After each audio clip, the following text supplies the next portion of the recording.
Hello. It is me, Michael, again here to talk about my lagoon. If you're not sick of hearing me talk yet, sit tight.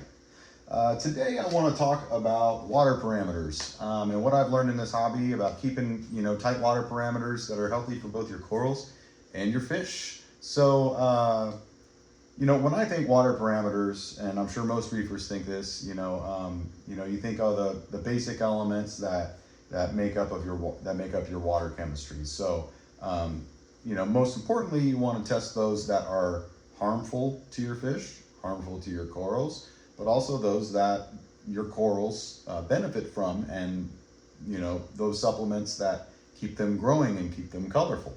So I have narrowed down my weekly water testing to testing for pH, ammonia, nitrates, calcium, alkalinity, and magnesium. I don't test for phosphates. I think I might be adding that to my list here soon, but I think as long as your tank is looking good and isn't, becoming infested with some sort of pest algae, I think your phosphates are okay. Now, if you're having trouble with your tank and you're starting to see algae blooms take over your tank, I would test for phosphates. For my tank specifically, I keep my pH right around 8.2.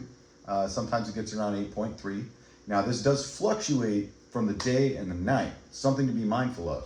As the light turns on, aka photosynthesis period kicks in, your pH is going to go up from whatever it was before that light turned on. It's different for every tank. Mine usually goes up about 0.2.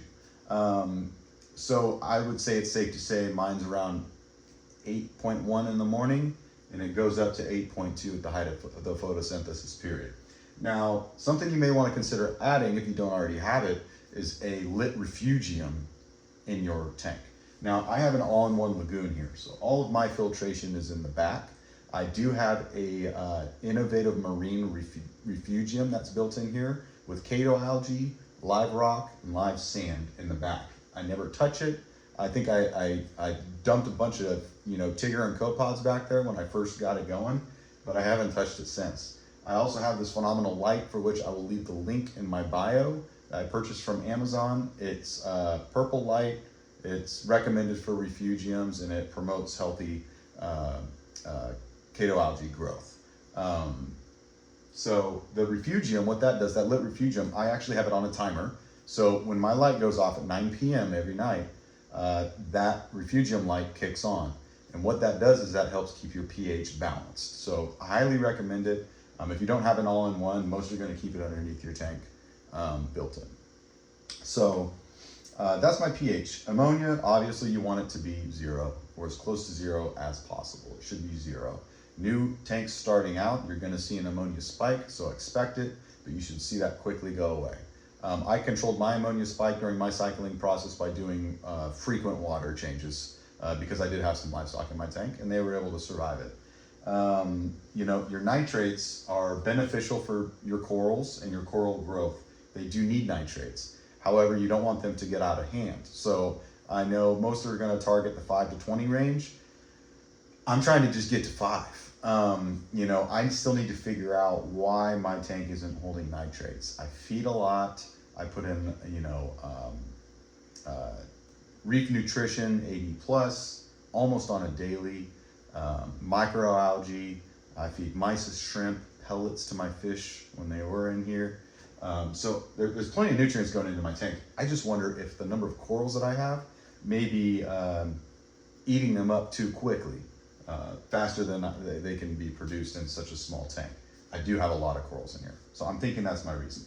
I do dose from time to time Brightwell Aquatics Neo Nitro, which has worked to temporarily bring up my nitrates when I feel like it's bottomed out, because I know my corals need that.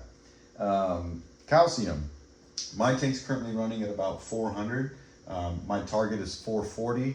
So I need to bring it up a bit and increase my dosing. Right now I'm toying with the amount of dosing I'm doing of calcium right now to not go crazy with my alkalinity while getting to my target. Alkalinity right now in my tank is a 10. You want to shoot for between 8 and 12. Some like to aim on the lower end. I think natural seawater is on the lower end around 9, but you know, some hardcore reefers like to keep it as high as they can get it. So mine's usually right around 10 or 11. Magnesium, natural seawater, I believe is at 1280. I like to keep mine at about 1300 to 1350. As far as dosing goes, I do dose all for Reef supplements, which includes calcium and magnesium and certain amino acids and trace elements which are beneficial for the corals. You know, I toyed with the dosing until I found it gave me a stable line. Mostly I would use my alkalinity as a measuring point for my dosing. And then once I found my alkalinity was stable between 10 and 11, I used calcium and magnesium supplements to make up for that difference, because once it was stable, my calcium and magnesium was too low. It wasn't high enough. So I needed something to make up for it, which I will put the links in the description or the bio as to what I use. It works great. So I have 3 dosing pumps underneath my tank. I use the Red Sea Reefer dosing pumps. I have 4 total heads, 2 separate dosing pumps. And they work great. I have 1 empty container just to dose an unknown supplement that I may need down the road. I'm not sure what that might be, but that's undetermined. Other than that, those are my main water parameters that I test for. Now in a nano tank, you're gonna have a lot harder of a time keeping those balanced out and stable. So I highly recommend regular water testing. I do it as little as once a week. That is my minimum. If something crazy is going on, I sometimes do it 2-3 times a week. Like the other day when I had to fish my clownfish out of here because of the parasite, and I stirred up the sand and it caused all sorts of chaos in my tank. I've tested my water the past 3 days just so I can understand what it's going for. I recommend you keep a journal so you can track your water parameters. You can always go back into history. You know, if it's in line, I check it. If it's high or low, I notate that. And then I notate the adjustment that I made to correct it, whether I did a water change, whether I increased or decreased my dose for the day. And I have a note, and that way I can see the trend. And if I need to make adjustments down the road, I can fall back on my notes and see what adjustments made what effects in my tank. So another recommendation that I have, if you're trying to keep your water stable and you're testing for something and you don't like what you see, water change is a great way to correct that. If your ammonia is starting to slip up because maybe you had a fish die in your tank, maybe you're feeding too much, or your bio load is too high, you know, a quick water change is going to be the best way to correct that. Don't chase your pH too much. I made that mistake a while back.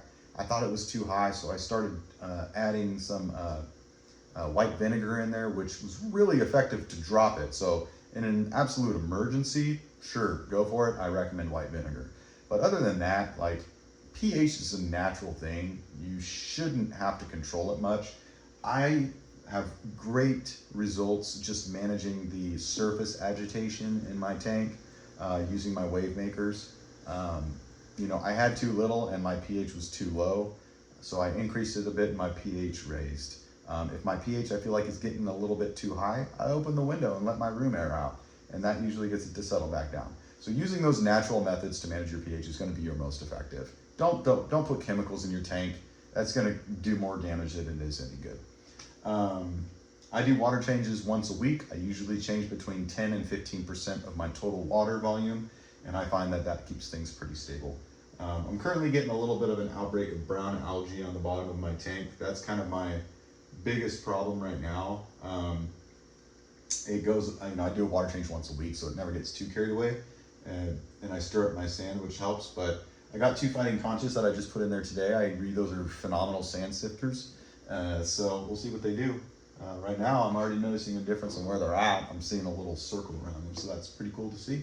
Everything's still recovering a bit.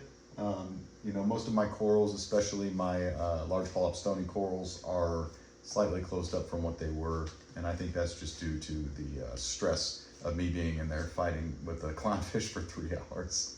So, yeah. Anyways, that's my take on water parameters. note taking, diligence, and don't get carried away with chemicals. You follow those 3 pointers and you'll figure it out, and you're not going to cause too much damage. Hope you liked my video. You know, if you didn't, I don't know what to say. Subscribe. I'm going to make some more, and hope you like what you see. Peace.